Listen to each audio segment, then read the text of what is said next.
Welcome to HCS Talks. I am your host, Superintendent Raymond Haynes. If you're listening for the first time, we just started this podcast about a month ago. So we are still fairly new to the podcast world, so thanks for tuning in. If it is important to students, parents, teachers, the community, or anything that has to do with education, we hope to cover it on HCS Talks. The goal is to inform, educate, and entertain you.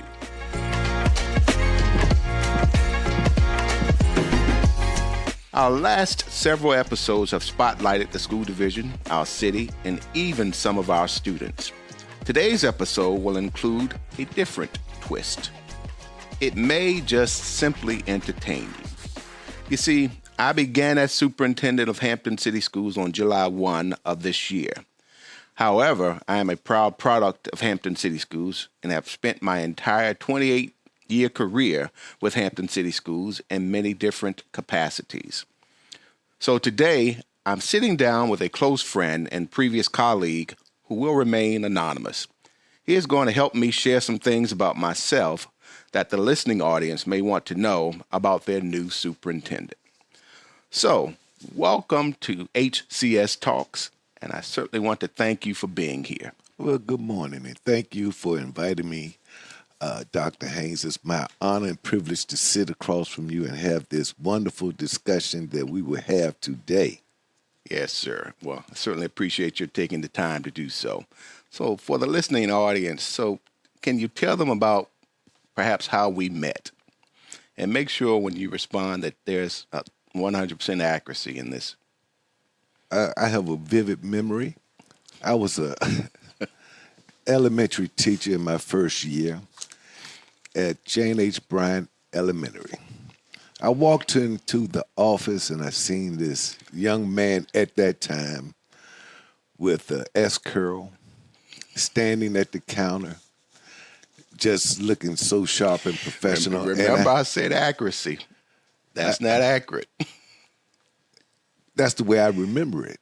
Okay. And I said, I have to get to know that young man. And eventually we met. And that was back in 93, 94, maybe 5. But ever since then, we've been pretty good friends. Was that accurate enough? I didn't tell about there was some accuracy in that in terms of how we met. Back I didn't discuss your about days the at S-curl. Jane H. Bryant. Yeah. You had started your career in education, and during that time, I was an intern. So Yes. I had aspirations of perhaps working for Hampton City Schools, but was still actually in school. So there is some accuracy in what you said. Okay. But I would also like to say that that look and distinctive hairdo that you had was quite impressive, with the S-curl and that little curl going right down the middle of your forehead. I thought at first you were a celebrity.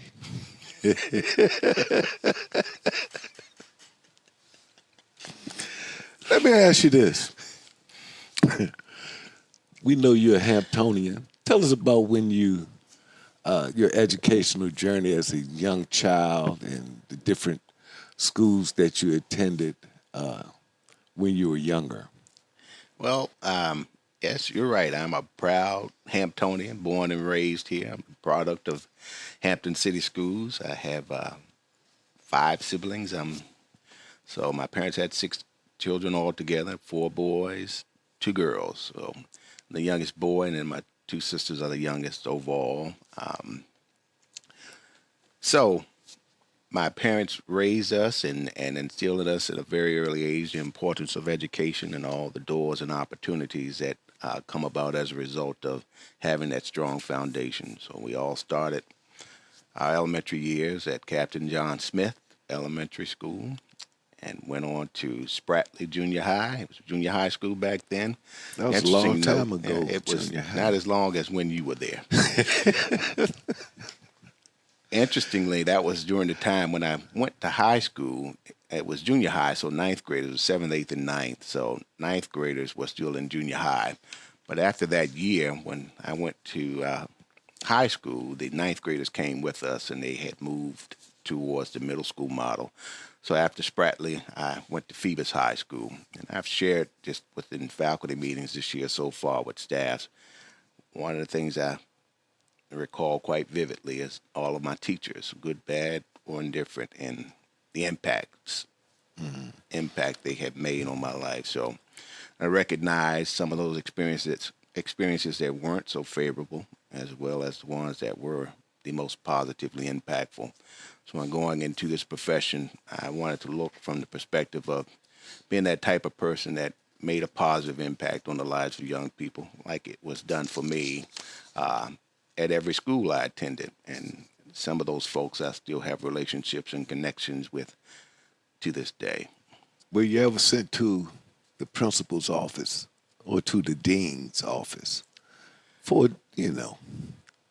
Principal's office, honestly, in elementary school, yes. I was very competitive in nature, and we used to have, back then, we had kickball tournaments, and the classes would compete to see who had the best class in terms of kickball. So at some point in time, didn't look like we were going to win, so was not being a good sport at the time. So the principal had some conversations with me about it. Yes, it being appropriate to be competitive, but you still have to be a good sport and show sportsmanship. So he gave you another opportunity. He gave me another opportunity, and one of the things that I still remember to this day is how afraid I was when I went in there. But basically, he was telling me, I understand that you have a passion for this, but sportsmanship and practicing good sportsmanship is key.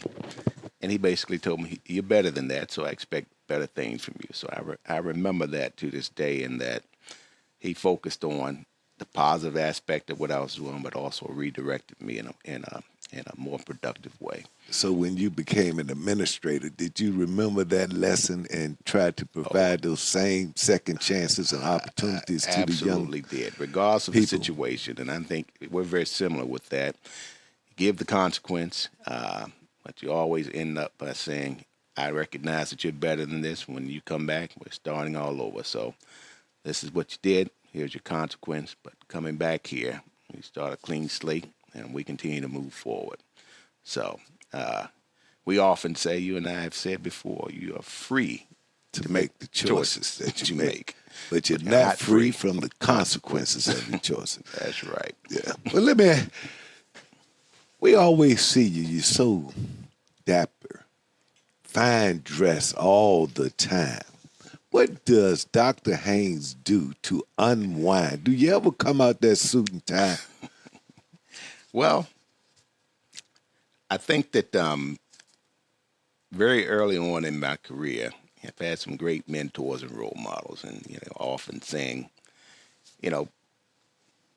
in this profession, oftentimes we're not given the credit and respect that we deserve. And one of the things they instilled in me very early on is to be professional and dress professional.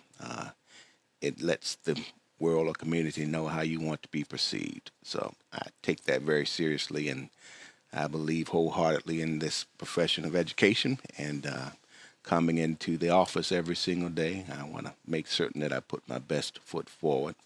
And I actually like and prefer wearing suits on a regular basis. But let me share with the listeners about it's okay. Wait a minute. Make sure, once again, I have to put a disclaimer in there that you are going to share something that is accurate. This is accurate.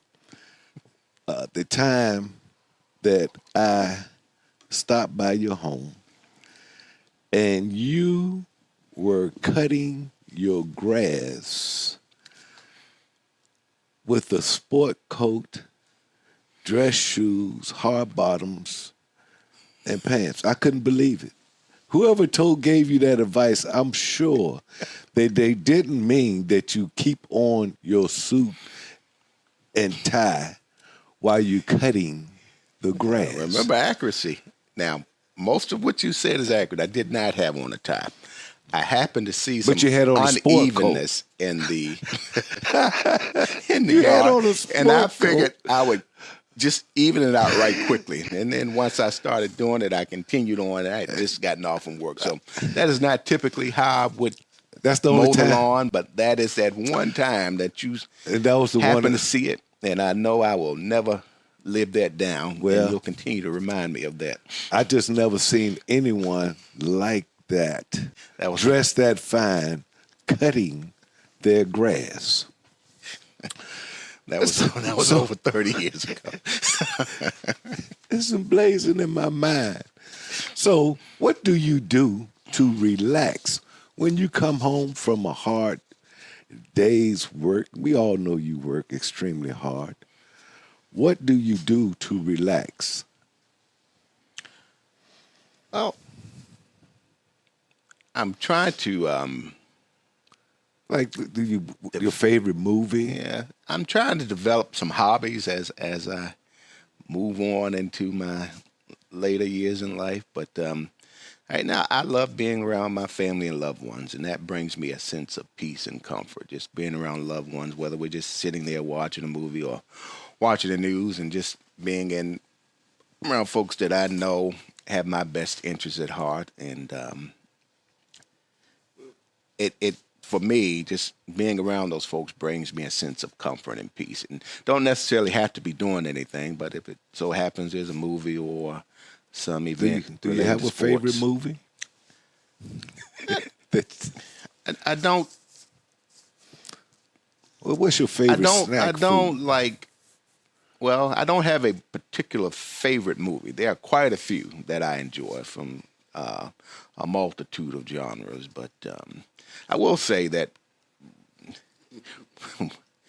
one of the movies that sort of has inspired me to get into this profession was Lean on Me, and Morgan Freeman being one of my favorite actors. I'm not necessarily saying that every aspect of that movie is something I agree with, but the inspirational pieces in terms of his connectivity and relationship and rapport with young people and their families, and how he was not going to let his student body settle for mediocrity or failure, and how he promoted the importance of a safe school environment and building those relationships overall. It was very inspirational, and I know it was based on a true story. So it did give me some inspiration to go into this profession and do the work that we have done for quite some time now. I do recall, I think, in that movie, he also tried to instill the students with school pride by learning the school song. Do you happen to remember any of your schools that you attended school song? We all know you can sing, so we're not even going to discuss that. Do you recall any of them? I do know Phoebus's alma mater. That is something that has been instilled and embedded in me. Mr. Crump teach you? Mr. Crump, yes. Mr. Crump was the chorus teacher there, and he was one of the best teachers I had, and his work just spoke volumes to ensuring that he got the best out of us during our time there at Phoebus High School as well. Would you care to share with your listeners just one stanza? No. I can talk it, but having a voice back then and at 16 compared to the age that I am now is totally different. Okay.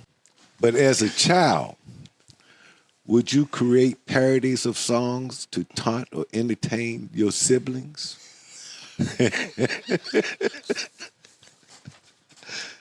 Is that accurate?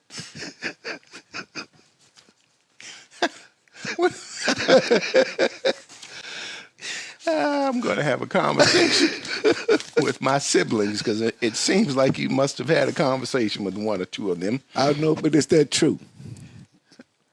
Would you create? We'll put it this way: there's probably some accuracy with that, but there was bantering back and forth. So, growing up in the house with 5 siblings, and then there were some other relatives that lived with us, so there was a lot of bantering. It was always entertaining in the Haynes household. Can you share us with just one? No, not at this time. He threw me off guard with that question. I'd have to think about it. Oh, okay. What about this one? Is it true that as a child that you would spend a few days a week on the porch?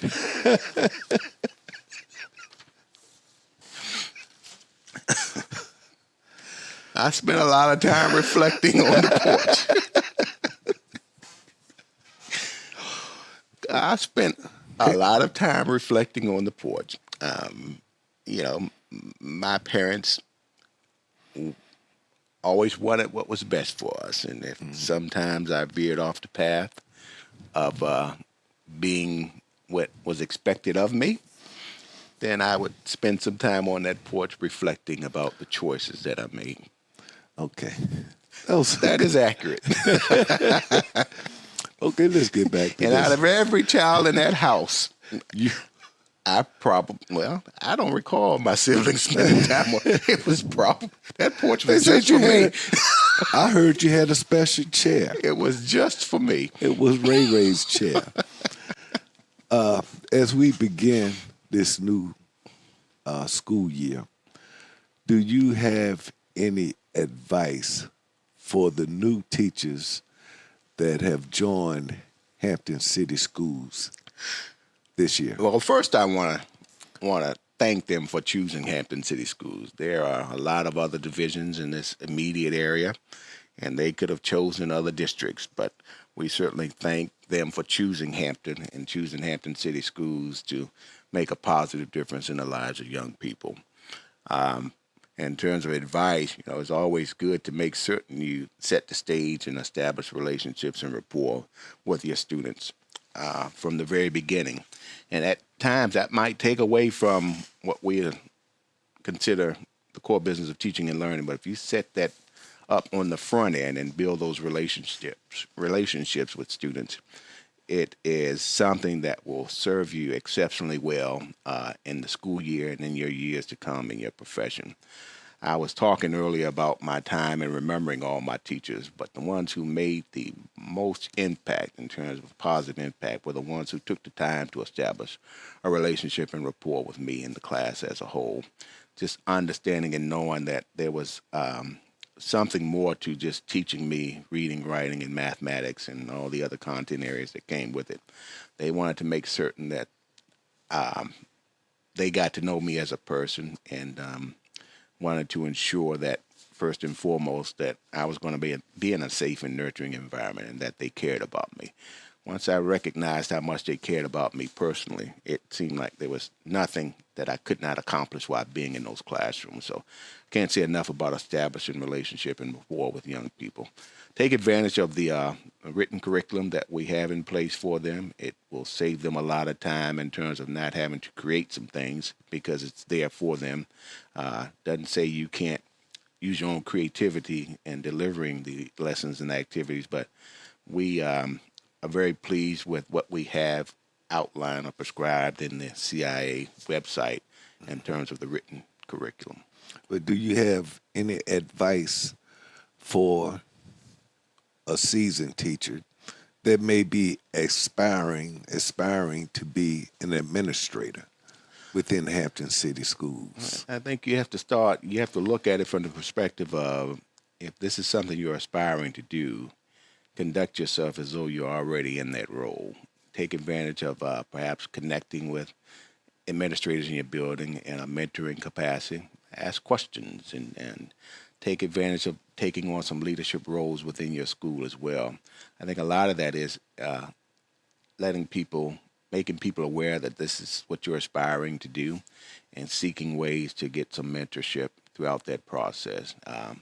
Have a lot of administrative programs that often in surrounding colleges and universities. I've been intimately involved with Old Dominion University's leadership cohort, even prior to my becoming superintendent, where I served as the liaison between Old Dominion and Hampton City Schools, where we continue to grow our own. And that has proven to be extremely beneficial for us because we get firsthand understanding of what that person brings to the table. And when we're looking to place individuals in various administrative positions, we're looking for the best fit. And then working with them for 2 years or more, you're able to very readily see what they bring to the table. And we take advantage of that from that standpoint. And not just that, but the experience that they gather from working with the division leadership team, because most of the division leadership team members teach the courses. It's like a 2-year interview almost, but even so, once they get into the position that they're seeking, we always look at how you pay it forward. The same way you were provided with mentoring and guidance and direction, we expect them to do the same in return. So that helps you to build capacity in that whole concept, with concepts of succession planning, I think proves to benefit the division as a whole. Well, I know our time is getting short, so before we leave, what are you looking forward to the most as the new superintendent of Hampton City Schools? There are many things, but I can't lose sight of the fact that one of the things I'm most looking forward to is interacting with young people and having conversations with them about how we can best improve our crafts and practices to ensure we're making an impact with them academically, socially, and emotionally, and then interacting with the staff as well.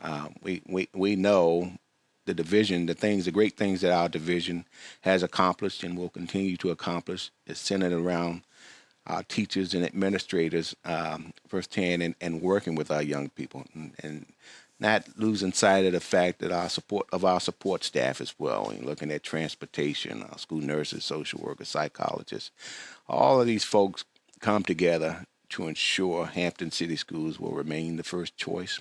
So when folks are moving to this area, we want people to choose Hampton City Schools. And I think that family-oriented environment and feel and the collaboration and connectivity, sense of kinship and belonging makes Hampton stand out, I believe, above and beyond any other district. Good. One last question. Is there anything that keeps you up at night other than the Pittsburgh Steelers losing?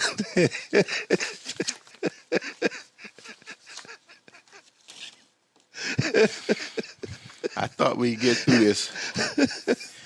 Win or lose, I am still a diehard Pittsburgh Steelers fan. For the listening audience, my father was born and raised in Pittsburgh, so our household grew up loving no other team other than the Steelers.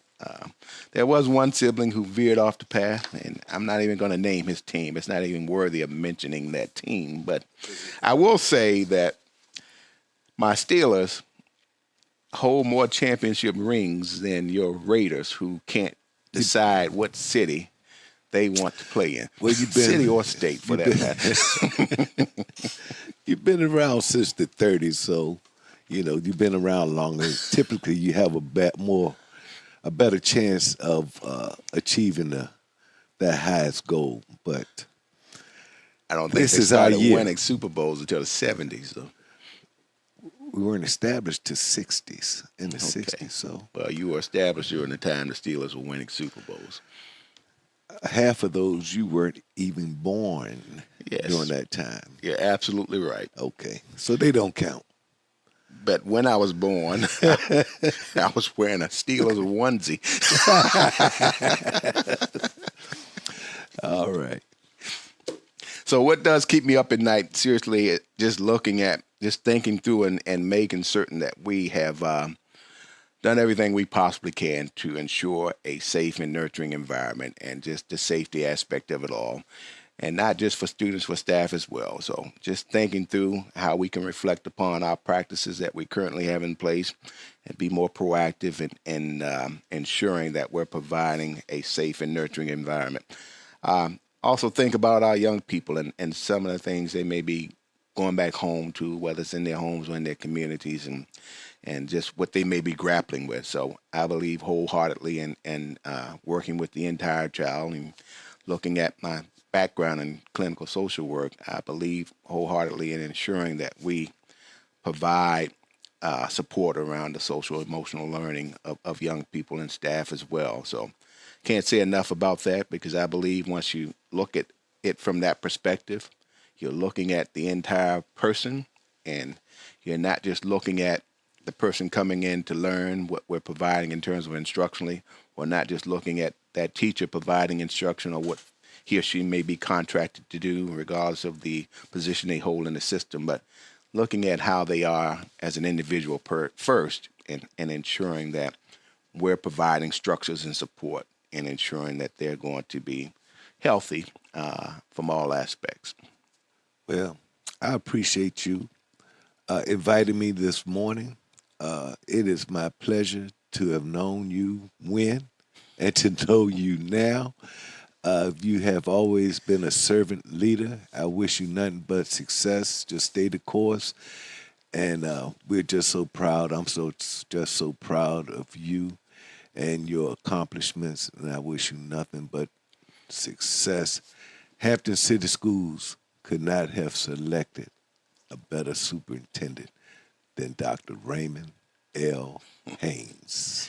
I appreciate your saying that, sir, and I appreciate your encouragement along the way. And it's been many, many years and things that you have sort of kind of predicted that would happen to me. Yeah. I believe 100% of those things have come to fruition. So I know that I am only as good as the folks who surround me, and I feel very fortunate to have a good friend like you in my corner, as well as my family and other loved ones as well. So I wake up each morning with a grateful heart, and grateful that I've been given this opportunity to lead the school district as superintendent. And I'm going to continue to do so with the support of the board and city council and city manager and Hampton City Schools as well. And hopefully make an impact, a positive impact on Hampton City Schools and a school division that has given so much to me and my family, and just as importantly, my daughter as well. And you will. You will. The best is yet to come. Thank you so much. Well, thank you for joining us today. Hopefully we entertained our listeners a bit and didn't bore them too much as they got to know me a little bit more. And to our listeners, we would love it if you would subscribe to HCS Talks podcast. It is a great way to keep up with Hampton City Schools. Remember, education is the most powerful weapon you can use to change the world. As one community, one transformation, we will ensure academic excellence for every child, every day, whatever it takes. And we're looking forward to next time. Listen to learn more about Hampton City Schools. New episodes of HCS Talks drop on Thursdays. Subscribe and listen to HCS Talks. HCS Talks is a Hampton City Schools production.